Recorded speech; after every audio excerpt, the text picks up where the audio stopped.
Saludos a los seguidores de la multiplataforma Radio Santi Spíritus. Regresamos al Hospital Pediátrico José Martí Pérez de Santi Spíritus, donde una nueva proeza médica va a ser contada en esta jornada. Se trata del caso de Jorgito, un niño de 18 meses de edad que requirió 3 intervenciones quirúrgicas para salvar su pulmón, uno de sus pulmones. Tengo a mi lado al cirujano, miembro de este equipo, que hizo parte de este milagro. Gracias, doctor, por estar acá con nosotros. Gracias. Saludos. Bueno, dicen que las manos de los cirujanos no tiemblan, tiene mano firme usted. ¿Es esto cierto? Bueno, más o menos. Juan Manuel Varela Rodríguez, especialista de primer grado en cirugía pediátrica. Doc, este paciente fue recibido con un diagnóstico de neumonía que rápidamente se complicó. ¿Fue así? Ajá. Él llega a nuestro centro y es directamente admitido en la unidad de cuidados intensivos porque llega con un diagnóstico de una neumonía grave complicada con derrame pleural. Esa noche con dificultad respiratoria, fiebre mantenida de varios días. En la mañana siguiente se requirió un proceder, que es una pleurotomía, para proceder al drenaje de la cavidad pleural con la salida de un líquido ya cero purulento de características muy importantes que nos obligó a sospechar de que la evolución no iba a ser la mejor en este tipo de pacientes. Se le administró desde el inicio una terapia antibiótica intensiva que se fue reforzando con todas las medidas que hubo que ir tomando posteriormente. Ahora, doctor, la lesión fue bastante seria en ese pulmón. Yo decía que necesitó 3 intervenciones quirúrgicas. La primera, o sea, estamos hablando que el niño ingresó en noviembre y estuvo en la unidad de cuidados intensivos durante 46 días. 46. Una larga estadía, lo que habla del caso complicado. De la complejidad.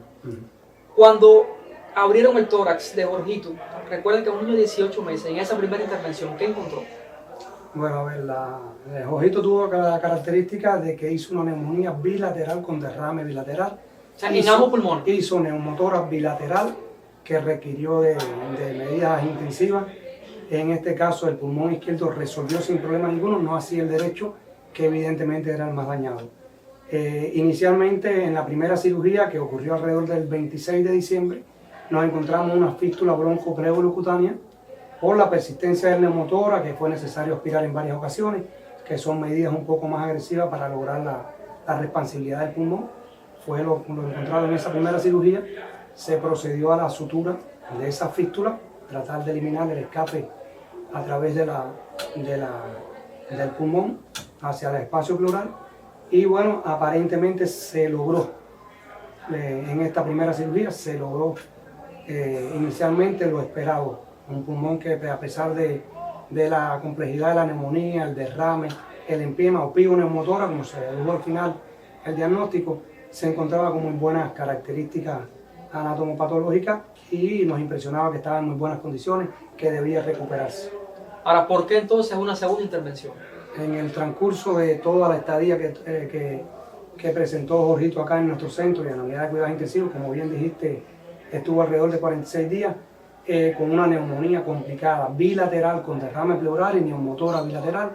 El deterioro tanto nutricional como de todas las reservas propias del organismo para defenderse ante las enfermedades, sobre todo las infecciosas, fue muy complejo, muy dañado su estado general, y él fue incapaz por sí solo, sin medidas de ayuda como otras cirugías, como todos los cuidados de la terapia intensiva, de resolver por sí solo el problema, a pesar ya de una cirugía que en el momento dado se sospechó que ya a partir de ahí tendría una evolución favorable. No fue así, lamentablemente, para él, y hubo que requerir entonces disponer de otra cirugía, una segunda cirugía. Sí. Y hasta una tercera cirugía, un 30 de diciembre, cuando muchas personas en casa celebraban o se apretaban para celebrar el año nuevo. Ustedes estaban aquí a pie de cañón, como se dice, tratando de salvar la vida de Jorgito. Él se reintervino, la primera reintervención, que fue el día 29, lo llevamos al salón, igual por una caída importante de la saturación, una toma marcada del estado general, fiebre elevada nuevamente, y así lo llevamos nuevamente al salón, encontrando un pequeño poro, por decirlo así, un pequeño escape a nivel del pulmón, que se interpretó como una fístula nueva. Sospechamos siempre, siempre que uno entra a operar un neumotórax, un pigo neumotórax, siempre entra con la sospecha al salón de operaciones de que requiera resecar algún segmento del pulmón porque esté en muy malas condiciones. Aún así nos encontramos nuevamente una pequeña fístula sin encontrar características inadecuadas, deficientes del pulmón en cuanto a su a su expansibilidad, en cuanto a su aereamiento, y entonces volvimos a dar una sutura de ese punto y a colocar nuevamente con todas las medidas que se hacen en un postoperatorio de una cirugía de tórax, pleurotomía, doble pleurotomía, así. Ahora, doctor, ¿se llegó a pensar en extirpar ese pulmón? ¿Es correcto? Sí, es correcto. ¿Por qué no se extirpó? ¿Quisieron darle una oportunidad al órgano? Siempre, desde el primer momento, esto es una enfermedad, una entidad que se comporta así, generalmente en los primeros meses del año, porque se corresponde con los cuadros respiratorios agudos de los infantes, y la mayoría de las neumonías evolucionan rápidamente, lo que se conjuga con la agresividad de los gérmenes que tenemos en el medio, mucho más en la terapia. Gérmenes muy agresivos que evolucionan desfavorablemente a los pacientes, y generalmente cuando entramos, como decía previamente, cuando entramos a un salón de operaciones a supuestamente limpiar solamente la cavidad pleural, o sea, lo que rodea el pulmón, siempre vamos con la sospecha clínica de que el pulmón no esté en buenas condiciones y haya necesidad de resecar. Desde el primer instante, cuando vimos aquel pulmón, ya estaba, por supuesto, bajo tratamiento con antibiótico-terapia de gran espectro. Él se inició primero con Rosefin y vancomicina, que es lo protocolizado acá en las unidades pediátricas cuando hay un caso de neumonía grave con derrame pleural, y después se cambió a Meronen, se siguió con vancomicina, se utilizó colistina, limisolid. Varios antibióticos están dirigidos sobre todo al estafilococo, que es uno de los gérmenes más agresivos para el pulmón, porque generalmente hacen tipo de lesiones llamados neumatoceles, que son los que tienden a ir ponchando el pulmón y hacer escapes neumotoras. Para doctor, finalmente salvaron el pulmón y salvaron la vida de Jorgito. ¿Qué siente el equipo médico cuando se hace este milagro, que más que un milagro lleva mucho de ciencia?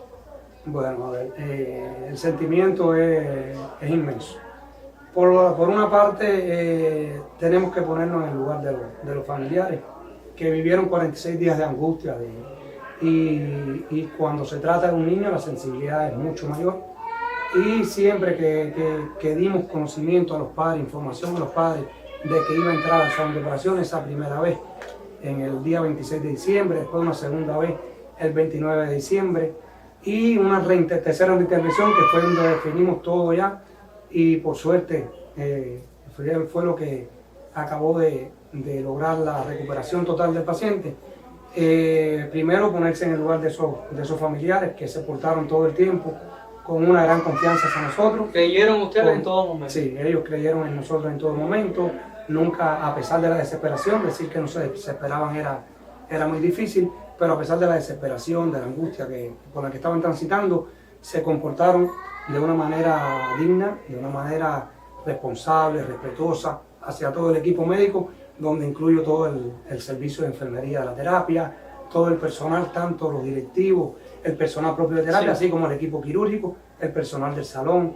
O sea que es un equipo inmenso, y ellos estuvieron todo el tiempo muy agradecidos a todo lo que se lograba, incluso cuando había alguna recaída y teníamos la necesidad de informar algo desagradable, algo negativo, ellos daban el paso, aceptaban la información, se apoyaban mutuamente porque son una familia evidentemente muy unida, y se correspondieron con todo el proceso de principio a fin. Cuando vieron finalmente, bueno, le dieron el alta a Jorgito, regresaron a Jorgito. Ya momento emotivo. Fueron momentos que fueron pausando todo ese andar de 46 días. El día en que se logró retirar el tubo endotraqueal, se logró el destete, como decimos en el argot médico. Ese mismo día en la tarde se retiró la pleurotomía con el pulmón totalmente expandido, y al cabo de 3 días, cuando salió de la terapia intensiva ya hacia la sala de respiratorio, ya después vinieron unos días ya de seguimiento de ese pulmón, que fue recuperándose progresivamente hasta prácticamente quedar sin secuela en ese momento ese pulmón, y ya es un Jorgito ya recuperado, ya alimentándose, que es otro de los... Es un nuevo Jorgito, volvió a nacer después de la tercera cirugía. Yo tuve oportunidad de conversar con la familia de Jorgito en estos días, y están muy agradecidos de todo el trabajo de ustedes y muy contentos con la evolución del niño. Y muy contentos con la evolución del niño, agradecidos, sobre todas las cosas muy agradecidos. Doctor, algunos consejos a las personas que nos estén viendo ahora, quizás para evitar la neumonía o complicaciones en los pulmones. A ver, como dije previamente, los procesos neumónicos, los procesos respiratorios agudos altos, que es de manejo propiamente de la pediatría en nuestro centro, por supuesto, pero sobre todo los meses estos de noviembre a abril, el periodo que se extiende en Cuba, el periodo seco, el periodo de frío más bien, la tendencia es muy alta a los cuadros respiratorios agudos altos. Mi consejo principal es siempre que sea valorado por un médico, que no se queden en la casa. Ante la sospecha. Ante la persistencia de los síntomas, que no tengan el temor de que el paciente vaya a ser ingresado, ¿no? Es preferible que el paciente sea ingresado, evolucione satisfactoriamente y no requiera de conductas tan agresivas como el caso de Jorgito, que Jorgito fueron una gente que fueron muy responsables y acudieron a nuestro centro en el momento dado, pero la evolución de Jorgito, lamentablemente, porque generalmente por la inmadurez del sistema respiratorio, que termina de madurar generalmente alrededor de los 8 años de vida, por eso vemos tantas entidades en estos niños pequeños, a pesar de las vacunas contra algunos virus, a pesar del seguimiento del programa materno-infantil que tenemos en el consultorio, en las áreas de salud. No siempre los pacientes con una tendencia o incidencia o otras enfermedades como las alergias, los procesos alérgicos que acompañan siempre a estas edades también, evolucionan a veces de forma no favorable ante cualquier virosis. Y las personas pierden tiempo en casa, a veces piensan que es un catarro común, es lo que usted decía, y es esperar y esperar y el cuadro empeora. Exacto, generalmente toda la tendencia, lo otro que siempre sugiero es de no valorar el paciente con varios médicos. Generalmente con un médico que lo valore es suficiente, porque este mismo médico va a dar seguimiento y va a preocuparse por lo que no está viendo bien en la evolución, y si requiere de una remisión a una institución especializada como la nuestra, bueno, pues no va a dudar en hacerlo. Bueno, agradezco su tiempo, sé que está bien complicado. Ayer incluso culminó una intervención quirúrgica que fue todo un éxito. Una paciente trinitaria de 16 años con un tumor gigante en uno de los ovarios, tumor gigante de ovario. Se le agradezco su tiempo, le agradezco su deferencia. Hoy conociste la historia de Jorgito, un niño jatiboniquense de 18 meses de edad que estuvo a punto de perder un pulmón debido a una neumonía bien complicada, neumonía grave, pero este equipo del Hospital Pediátrico de Santo Espíritu hizo el milagro, aportó su ciencia, sus saberes, sus sacrificios, múltiples horas sin despegarse de la cama de Jorgito, y se hizo el milagro. Ya me despido. Siga la multiplataforma Radio Santo Espíritu. Si aún no le ha dado like a nuestro canal, hágalo y suscríbase. Nos vemos.